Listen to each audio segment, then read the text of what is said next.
નમસ્કાર મિત્રો, goal of exam ચેનલમાં આપનું સ્વાગત છે। આજે આપણે ધોરણ 5ના પર્યાવરણના પાઠ 16 અને 17ના પ્રશ્નોની ચર્ચા કરીશું। તો ચાલો રમત સાથે જ્ઞાન મેળવવા માટે થઈ જાઓ તૈયાર। ગાંધીજી કઈ બાબતના ખૂબ જ આગ્રહી હતા?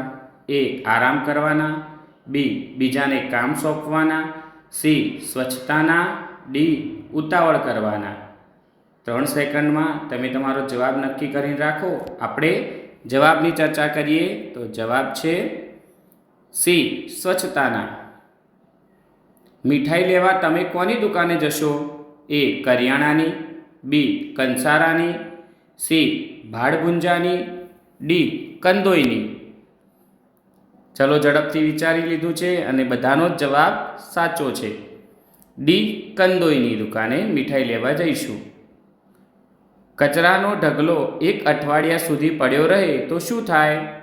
એ કચરો સડે, બી દુર્ગંધ ફેલાય, સી રોગચાળો ફેલાય કે ડી આપેલા તમામ। તમે વિચારી લો ઝડપથી અને તમારી નોટબુકમાં એની નોંધ કરો। ચાલો જવાબ સાચો જોઈએ। તો ડી આપેલા તમામ। એટલે કે જો કચરાનો ઢગલો 1 અઠવાડિયા સુધી પડ્યો રહે તો કચરો સડી જાય, તેમાંથી દુર્ગંધ ફેલાય અને રોગચાળો ફેલાવાય છે। ગાંધીજીએ અમદાવાદમાં કયા આશ્રમની સ્થાપના કરી? એ કામલી આશ્રમ, બી સાબરમતી આશ્રમ, સી ખાદી આશ્રમ અને ડી કર્ણાવતી આશ્રમ। તો મોહનદાસ કરમચંદ ગાંધીએ ક્યાં આશ્રમની સ્થાપના કરી હતી? એ તમારે જવાબ આપવાનો છે અને જવાબ જોઈ લઈએ। જવાબ છે બી સાબરમતી આશ્રમ। મહાદેવભાઈ દેસાઈ કોણ હતા?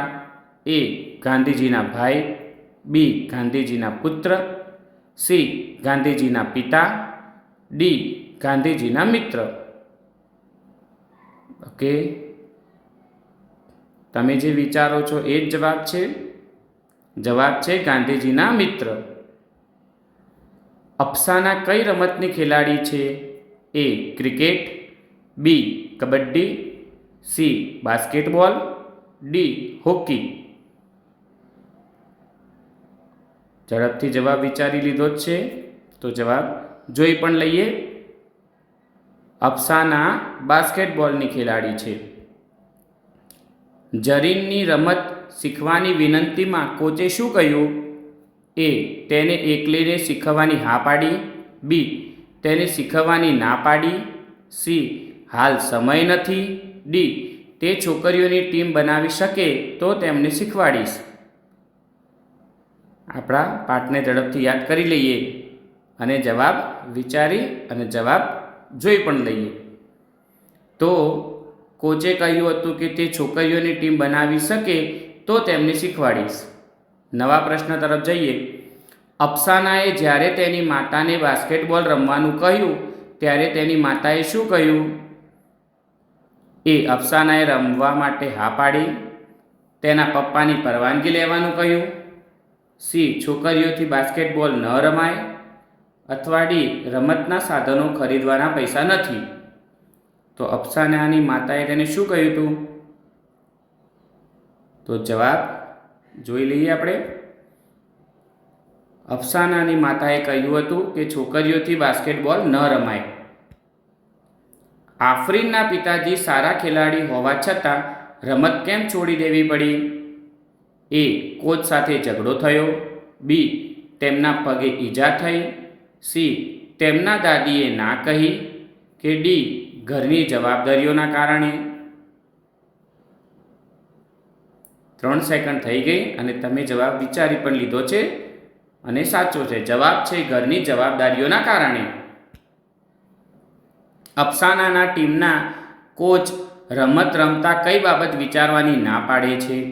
એ અમે છોકરીઓ છીએ, બી અમે હારીશું તો કોચ બોલશે, અમે જીતી જઈશું કે નહીં, પ્રતિસ્પર્ધી જોરદાર છે। વિચારો અને જવાબ નોંધો। જવાબ છે અફસાનાના ટીમના કોચ કહેતા કે રમત રમતી વખતે એવું વિચારવાની જરૂર નથી કે અમે છોકરીઓ છીએ. નીચેનામાંથી કઈ ઇન્ડોર રમત છે?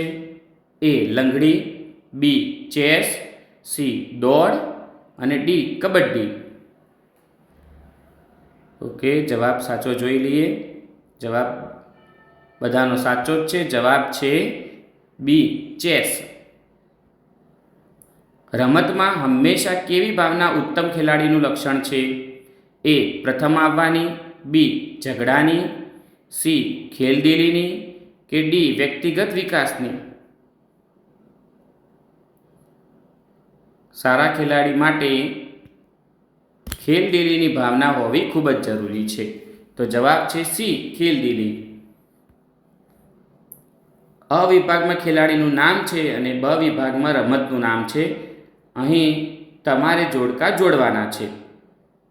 પ્રથમ છે અભિનવ બિંદ્રા, વિશ્વનાથ આનંદ, સુશીલ કુમાર, બાયચુંગ ભૂટિયા અને વિરાટ કોહલી. સામે તેઓ કઈ રમત રમ્યા છે અથવા કયા રમતના ખેલાડી છે તે તમારે જોડકા જોડવાના છે. તેના માટે 5 સેકન્ડ આપીએ છીએ. આટલી ઘડી તમે જોડી દીધી હશે એવી આશા સાથે આપણે જવાબ તરફ જઈએ. તો સાચો જવાબ જોઈ લઈએ કે અભિનવ બિંદ્રા રાઇફલ શૂટિંગ, વિશ્વનાથ આનંદ ચેસ, સુશીલ કુમાર કુસ્તી, બાયચુંગ ભૂટિયા ફૂટબોલ અને વિરાટ કોહલી ક્રિકેટ. નવા પ્રશ્ન તરફ જઈએ. ખેલાડીનું નામ છે સાયના નહેવાલ, સાનિયા મિર્ઝા, પીટી ઉષા, મિથાલી રાજ અને રાની રામપાલ. તેઓ કઈ રમત સાથે સંકળાયેલા છે તે ઝડપથી વિચારો.